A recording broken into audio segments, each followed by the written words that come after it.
Hello students, welcome back to Preet classes. I am your friend, your teacher Preeti Sharma. Students, I hope all of you are good. Students, if you like my video, please like, share, subscribe. Students, हमने जो exercise 3.1 है इसके जो पहले 2 question हैं वो इससे पिछले वाली वीडियो में कर लिए कंप्लीट। तो स्टूडेंट्स अब मैं आपको क्वेश्चन 3 कराऊंगी, लेकिन क्वेश्चन 3 करने से पहले स्टूडेंट्स आपको जो इसका बेसिक कॉन्सेप्ट है एक बार पिछली वीडियो में जाकर देखना। वो जब तक आप पिछली वीडियो नहीं करोगे तब तक आपको ये क्वेश्चन 3 वो बिल्कुल समझ नहीं आएगा। तो स्टूडेंट्स प्लीज आप सभी से रिक्वेस्ट है कि जो ये क्वेश्चन 3 करने से पहले एक बार इसके फर्स्ट 2 क्वेश्चंस करना, और साथ ही में जो मैं एक बार चैप्टर स्टार्ट करने से पहले जो बेसिक कॉन्सेप्ट डिस्कस कराती हूँ एक बार थोड़ी सी उसकी नॉलेज लेना। तो चलिए अब क्या दे रखा है इसमें जो क्वेश्चन 3 है कि the cost of 2 kg of apples and 1 kg of grapes on a day was found to be ₹160। इसने बोल रखा है कि 2 किलो तो सेब और 1 किलो अंगूर का जो भाव है ना वो 160 रुपए है। दोनों को मिला लिया, हो सकता है कि अंगूर 100 रुपए किलो और सेब 60 रुपए किलो हो, कुछ भी हो सकता है। कहने का मतलब ये है कि दोनों का इसने मिक्स रेट बता रखा, ठीक है। After some month the cost of 4 kg apples and 2 kg grapes is ₹300। लेकिन कुछ महीने बाद पता चला कि जो 4 किलो सेब है और जो 2 किलो अंगूर है उन दोनों का कुल मिला के जो रेट है वो 300 रुपए है। Represent the situation algebraically and graphically. Graphically बोले या जियोमेट्रिकली बोले बात सेम है। तो देखिए स्टूडेंट्स, टाइम की कमी से मैंने इस क्वेश्चन को पहले से ही हाफ क्वेश्चन सोल्व कर रखा है। देखना एक बार, वही सेकंड क्वेश्चन की तरह ही है। इसमें सबसे पहले हमें क्या एक का मानना पड़ेगा 1 किलो का, ठीक है, क्योंकि हम जब कोई चीज खरीदते हैं ना तो बोलता है कि वो इतने रुपए किलो है। जैसे बोल दे कि अंगूर है ना वो 40 रुपए किलो है, एक सेकंड सोच लीजिए, बाकी महंगे भी होंगे। तो हम लेते हैं कि हम बोलते हैं कि 4 किलो कर दो भी, तो कितने हो गए, 1 किलो का 40 है तो 4 किलो का 160 हो गया। इस तरह से करते हैं ना, मतलब कि जो इसकी बेसिक यूनिट है वो 1 किलो है ना। तो सेम कॉन्सेप्ट ही क्या है कि हमने लेट कर लिया, let cost of 1 kg apples कितना होगा ₹X and let 1 kg grapes कितने होंगे ₹Y। तो फर्स्ट कंडीशन के अकॉर्डिंग क्या दे रखा है कि 2 किलो 1 किलो सेब है उसका X है रेट, तो 2 किलो का कितना हो जाएगा 2X, ठीक है। एंड 1 किलो ग्रेप्स का कितना रह गया, वो तो Y ही है, सेम ही रहेगा। तो दोनों का जो मिक्स रेट है वो क्या दे रखा है 160 कि 2X प्लस के Y इज इक्वल टू 160। इसमें से ना कोई कॉमन आ रहा ना कोई कट रहा, तो इट मीन्स ये फर्स्ट इक्वेशन आ गई, ठीक है। एंड सेकंड इक्वेशन के अकॉर्डिंग क्या है स्टूडेंट्स कि जो आपकी बार इसने 4 किलो एप्पल्स लिए हैं, 1 किलो एप्पल्स का तो रेट X है, तो 4 किलो का कितना हो गया 4X एंड 1 किलो ग्रेप्स का जो रेट है वो Y रुपए है, तो इट मीन्स 2 किलो का कितना हो गया 2Y, और दोनों का जो मिक्स रेट है वो कितना है 300 रुपए। तो इट मीन्स 4X प्लस के 2Y इज इक्वल टू 300। इसमें से कॉमन आ रहा है 2, तो कॉमन लिया, अंदर बचा 2X प्लस के Y इज इक्वल टू 300। तो अब इस 2 इधर मल्टीप्लाई में था तो उधर जाके डिवाइड में हो जाएगा, तो वो 300 को जब डिवाइड करेगा तो 150 बन गया, ठीक है। ओवरऑल हमारे पास जो इक्वेशन सेकंड आए वो आया 2X प्लस के Y इज इक्वल टू 150। यहाँ कंफ्यूज मत होना, first equation second equation same नहीं है, क्योंकि यहाँ पे तो राइट हैंड साइड में तो 160 है और यहाँ पे राइट हैंड साइड में 150 है, ठीक है। एक सेकंड के लिए सोचिए स्टूडेंट्स, अगर दोनों सेम आ जाती कि यहाँ भी कई बार है ना उसमें क्या बोलते हैं एग्जाम में मिस्टेक मिलती है कि ऐसा होता है कि कई बार कि यहाँ भी हमारे पास स्टेटमेंट जिस तरह से डिक्लेयर कर देते हैं वो कि यहाँ भी 160 बन गया कि 2X प्लस के Y इज इक्वल टू 160 और यहाँ भी 2X प्लस के Y इज इक्वल टू 160 बन गया। तो वहां आपको अब की बार ये क्वेश्चन छोटा ही हुआ है। पहले तो हम 2 टेबल बनाते थे, अब की बार अगर दोनों इक्वेशन सेम है ना तो एक ही टेबल बना लीजिए, ठीक है। एक ही टेबल से काम चलेगा, उस एक टेबल के विद रिस्पेक्ट टू एक ही लाइन आएगी, तो एक ही लाइन को आपने ग्राफ के ऊपर ड्रॉ करना है और फिर लिखना है कि ये 2 इक्वेशन फर्स्ट और इक्वेशन सेकंड के जो विद रिस्पेक्ट टू लाइन है वो एक दूसरे वो क्या है कोइंसिडेंट है, ठीक है। समझ आ गया, या फिर से रिकॉल करूं, चलो कर देती हूँ। जब इक्वेशन फर्स्ट और इक्वेशन सेकंड दोनों सेम आ जाए स्टूडेंट्स, तो उस केस में हमारे पास एक ही टेबल बनेगी, क्योंकि एक चीज दूसरी चीज के सेम है तो इट मीन्स हम एक को ही उठा लें, क्योंकि दूसरी चीज को उठाएंगे तो बेवकूफी का काम होगा। तो इट मीन्स एक ही टेबल बनाओ आप, उस एक टेबल के विद रिस्पेक्ट टू हमारे पास ग्राफ में एक लाइन ड्रॉ होगी, तो वो एक लाइन ड्रॉ होगी तो वो दोनों इक्वेशंस को डिक्लेयर कर देगी। तो आप लास्ट में ये चीज लिखना कि इक्वेशन फर्स्ट और इक्वेशन सेकंड के विद रिस्पेक्ट टू जो लाइन बनती है वो एक दूसरे की कोइंसिडेंट है, ठीक है।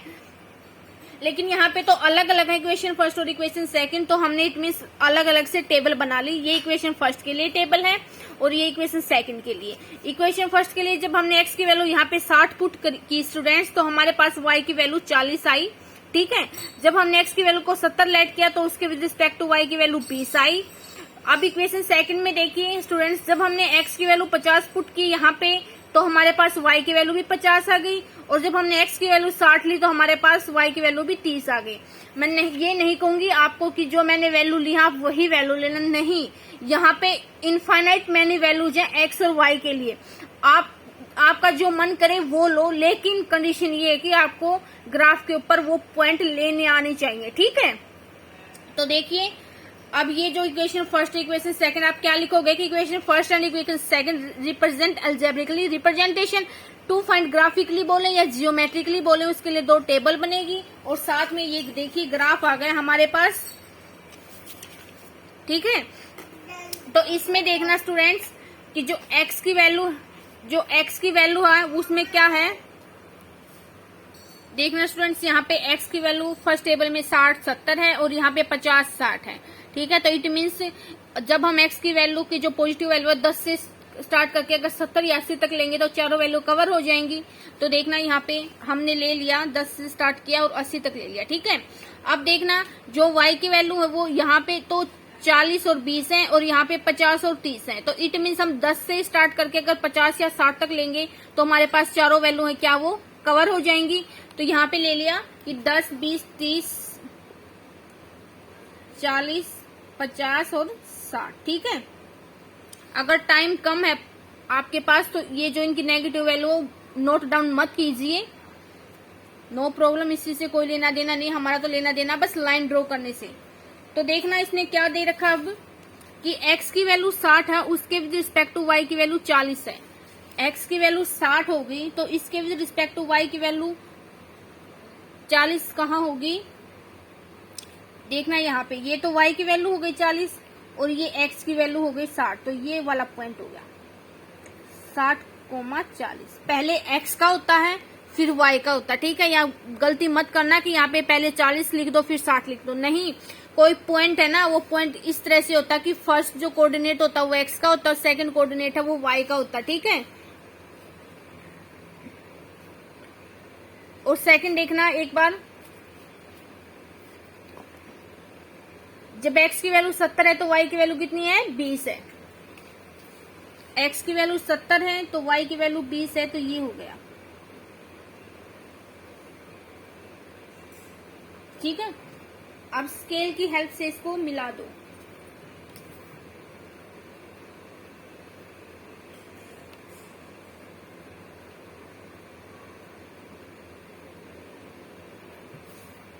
मेरा थोड़ा सा उधर चला गया लेकिन आपको तो बिल्कुल क्लियर करना, ठीक है, ठीक है। मैं तो इसलिए थोड़ा सा डार्क कर रही हूँ और थोड़ा सा ये होल है ना ये इनको थोड़ा सा बड़ा इसलिए कर रही हूँ ताकि आपको बिल्कुल क्लियर दिखाई दे, ठीक है। लेकिन आपको तो बिल्कुल सहूलियत से और बिल्कुल क्लियर करनी है पेपर के अंदर। सेकंड ये तो किसकी होगी इक्वेशन, x प्लस के 2y is equal to 2x plus के y इज इक्वल टू 160, ये फर्स्ट की थी ना, तो यहाँ लिखना 2x प्लस के y इज इक्वल टू 160 की, ठीक है। अब सेकंड देखना क्या है, सेकंड लाइन 2x प्लस के y इज इक्वल टू 150 है, तो जब x की वैल्यू 50 थी तो y की वैल्यू भी 50 हो गई। x की 50 और y की 50 देखना यहाँ पे आएगी, ठीक है।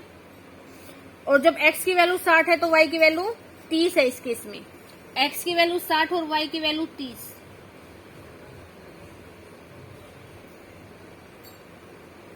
ये वाला पॉइंट, ठीक है। ये वाला कौन सा होगा, ऐसे नोट डाउन करो अगर आपके पास स्पेस कम है तो 60 और 30, ठीक है। अब इनको मिला दो।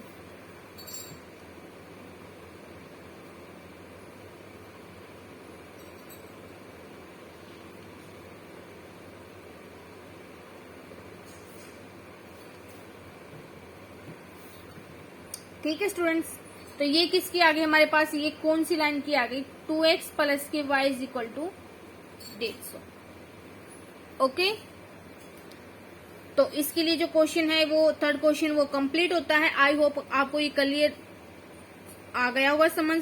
अगर कोई प्रॉब्लम है स्टूडेंट्स तो प्लीज कमेंट कीजिए, नो प्रॉब्लम।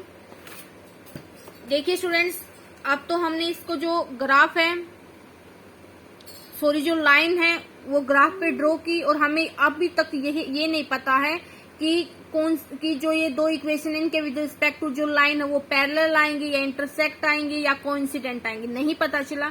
लेकिन जब हम चैप्टर के अंदर घुसते चले जाएंगे तो उस टाइम पे हमें इक्वेशंस को देखते ही पता चल जाएगा कि इन दोनों इक्वेशंस की लाइन है वो इंटरसेक्ट करेंगे एक दूसरे को, या पैरेलल आएंगी या कोइंसिडेंट आएंगी। ठीक है, देखना एक बार कि जो मान लो कि वो जब एक्सरसाइज करेंगे ना हम आगे की आगे इस चैप्टर में, तो स्टूडेंट्स जब हम मान लो कि इसका 3.1 का ही क्वेश्चन कर रहे हैं तो उस टाइम पे हमारे पास मिस्टेक होने के चांस भी कम होंगे, क्योंकि हमें इक्वेशंस को देखते ही पता चल जाएगा कि इसकी लाइन पैरेलल होंगी।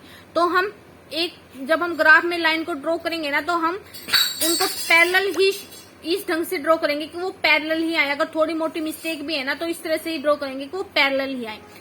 देखना स्टूडेंट्स, जो एग्जामिनर है ना वो आपकी ना तो ये पढ़ता है ये कि ये इसने बॉक्स के अंदर एक्स वाई की वैल्यू क्या पुट की है, क्या इसकी लाइन, वो सिर्फ इक्वेशंस को देखते ही ऑटोमेटिकली आइडिया लगा देगा कि जो ये लाइन है वो पैरेलल आनी चाहिए थी, क्या इसकी लाइन पैरेलल है। अगर आपकी लाइन पैरेलल है तो ठीक है, अदरवाइज वो रॉन्ग हो जाएगा। ये बिल्कुल बेसिक कॉन्सेप्ट है, वो आगे चल के आपको बिल्कुल क्लियर कराऊंगी। ठीक है, अभी तक के लिए इतना ही करो। Thank you students for watching my complete video.